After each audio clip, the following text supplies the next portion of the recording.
On en vient à l'un des jours les plus controversés de l'année.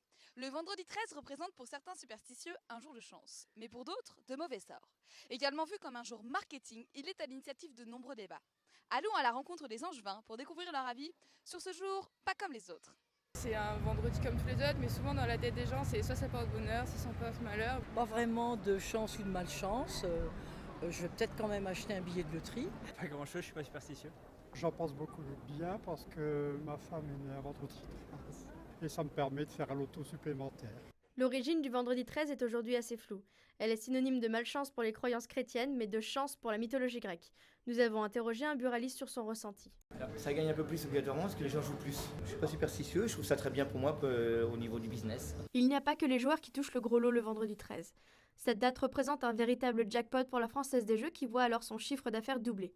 La FDJ surfe sur le côté marketing et n'hésite pas à faire de cette date un véritable rendez-vous pour les joueurs. On utilise pratiquement donc tous les canaux pour des publicités, donc c'est la radio, la télévision, les panneaux publicitaires. Pour les gros événements comme ça, oui, il y a beaucoup de moyens mis en œuvre. Il y a une très forte hausse en tout cas de jeux le vendredi 13. En moyenne dans la journée, c'est plus de 50%.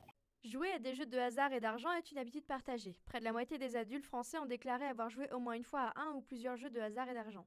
Mais certaines personnes vont développer une dépendance aux jeux. En France, on estime que 0,4% de la population est touchée par cette maladie. Ça peut être des mouvements d'humeur, de l'instabilité, des difficultés à se contrôler par rapport à une pratique de jeu. La superstition, mais en fait, si vous voulez, tout ça, ça crée des fausses croyances, on appelle ça, des croyances erronées chez les joueurs qui se mettent en place et qui alimentent l'addiction. Malgré son image commerciale, le vendredi 13 reste le jour de référence en matière de superstition pour les Français.